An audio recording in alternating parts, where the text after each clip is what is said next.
Welcome to my channel. नमस्कार। Trading charts को देखते हुए क्या कभी कोई ऐसा पैटर्न दिखा है जो बिल्कुल एक चाय के कप जैसा लगता हो? इसी को कप एंड हैंडल कहते हैं और आज हम यही समझने वाले हैं कि ये पॉपुलर पैटर्न ट्रेडर्स को आखिर क्या बताने की कोशिश करता है और इसे आसानी से कैसे इस्तेमाल किया जा सकता है। तो पहली नजर में ये क्या लगता है? एक साधारण सा यू शेप। हाँ बिल्कुल, लेकिन ट्रेडिंग की दुनिया में यही आकार एक कहानी की शुरुआत हो सकता है। ये सवाल कि क्या ये एक कप है, हमें एक बहुत ही पावरफुल पैटर्न की तरफ ले जाता है। इस पैटर्न को पूरी तरह से समझने के लिए हम इन 5 स्टेप से गुजरेंगे। पहले इसे पहचानेंगे, फिर इसके हिस्सों को समझेंगे और फिर जानेंगे कि ट्रेड में कब एंट्री लेनी है, अपना रिस्क कैसे मैनेज करना है और प्रॉफिट का टारगेट कहाँ रखना है। तो सबसे पहले हमें ये पहचानना होगा कि ये पैटर्न हमें बता क्या रहा है। क्या ये कह रहा है कि जो ट्रेंड चल रहा है वो और मजबूत होने वाला है, या फिर ये किसी बड़े बदलाव का सिग्नल है? यही तो इस पैटर्न की सबसे बड़ी खासियत है।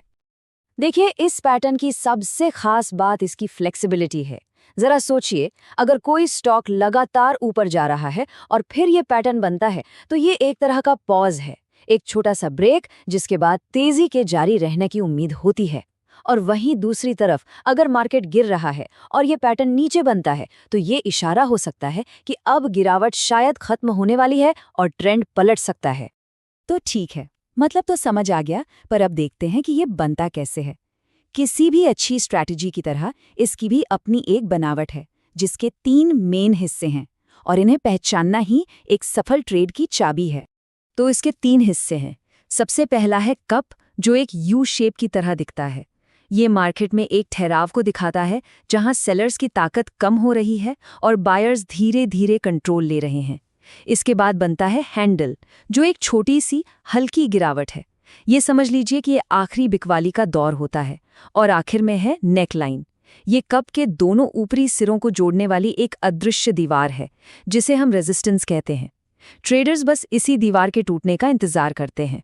हाँ, तो अब इस हैंडल की बनावट पर ध्यान देना बहुत ज़रूरी है। ये कप से छोटा होना चाहिए और सबसे ज़रूरी बात, ट्रेडिंग वॉल्यूम का कम होना। इसका मतलब है कि जो लोग बेचना चाहते थे वे अब या तो थक चुके हैं या बाजार से बाहर हो गए हैं। वॉल्यूम का ये सूखना इस बात का पक्का संकेत है कि अब खरीदारों के लिए कीमत को ऊपर ले जाना आसान होगा।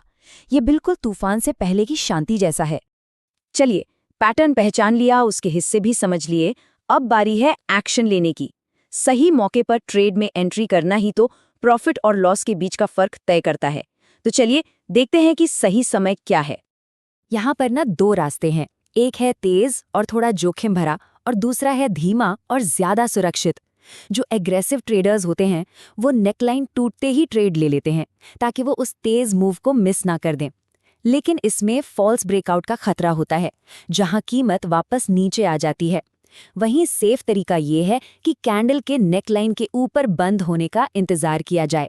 ये एक कंफर्मेशन होता है कि बायर्स अब पूरी तरह से कंट्रोल में हैं, जिससे गलत सिग्नल का रिस्क कम हो जाता है। कोई भी ट्रेडिंग स्ट्रैटेजी, मतलब कोई भी, 100% सही नहीं होती। इसलिए ये जानना बहुत जरूरी है कि अगर ट्रेड हमारे खिलाफ चला जाए तो निकलना कहाँ है। यहीं पर स्टॉप लॉस काम आता है। ये हमारी सेफ्टी नेट है। तो चलिए देखते हैं कि इसे लगाना कहाँ सही रहेगा। स्टॉप लॉस लगाने का एक ही मकसद होता है, उस पॉइंट को तय करना जहां हम ये मान लें कि भाई हमारी स्ट्रैटेजी गलत साबित हो गई। ये हमारा हार मानने का पॉइंट है, जहां हम ये स्वीकार करते हैं कि ये कप इन हैंडल पैटर्न वैसा काम नहीं कर रहा जैसा हमने सोचा था। तो वो पॉइंट है क्या? देखिए, एक आम नियम ये है कि अगर कीमत कप की आधी गहराई से ज्यादा नीचे गिर जाए तो ये एक खतरे की घंटी है।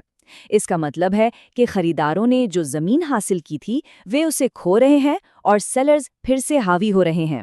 इसलिए ये 50% का लेवल स्टॉप लॉस के लिए एक बहुत ही लॉजिकल और स्ट्रेटेजिक जगह है। हमने एंट्री पॉइंट तय कर लिया और अपनी सेफ्टी के लिए स्टॉप लॉस भी लगा दिया। अब सबसे मजेदार हिस्सा, हम प्रॉफिट की उम्मीद कहाँ तक कर सकते हैं। चलिए इसका लक्ष्य सेट करते हैं। इसका तरीका आप मानेंगे नहीं, बहुत ही सिंपल और लॉजिकल है। बस कप की गहराई को मापना है, यानी इसके सबसे निचले पॉइंट से लेकर नेक लाइन तक की दूरी। फिर इसी दूरी को ब्रेकआउट पॉइंट से ऊपर की ओर प्रोजेक्ट कर देना है। यही हमारा पहला प्रॉफिट टारगेट होगा। जैसा कि यहाँ दिख रहा है, ये एक आसान सा 3 स्टेप का प्रोसेस है। कप की गहराई मापिए, उस माप को अपने एंट्री पॉइंट में जोड़ दीजिए और बस हमें अपना पहला संभावित प्रॉफिट टारगेट मिल जाता है। यह तकनीक किसी अंदाजे पर नहीं, बल्कि एक ठोस कैलकुलेशन पर आधारित है। लेकिन सोचिए, क्या हो अगर स्टॉक टारगेट तक पहुंचने के बाद भी ऊपर ही जाता रहे? ऐसे बड़े ट्रेंड्स को पकड़ने के लिए एक एडवांस्ड टेक्निक है ट्रेलिंग स्टॉप लॉस। ये एक ऐसा स्टॉप लॉस है जो कीमत के साथ साथ ऊपर जाता है, जिससे प्रॉफिट लॉक होता जाता है और ट्रेड को तब तक चलने दिया जाता है जब तक ट्रेंड वाकई में पलट नहीं जाता। तो आज हमने कप एंड हैंडल पैटर्न को समझा, इसे कैसे पहचानना है, ट्रेड कैसे करना है और रिस्क कैसे मैनेज करना है। लेकिन हर चार्ट पैटर्न की तरह ये भी सिर्फ एक टूल है, कोई जादू की छड़ी नहीं। तो असली सवाल ये है कि इस टूल को बाकी इंडिकेटर्स और मार्केट की अपनी समझ के साथ कैसे जोड़ा जाए ताकि ये और भी पावरफुल बन सके। शायद अगला कदम इसी में छुपा है।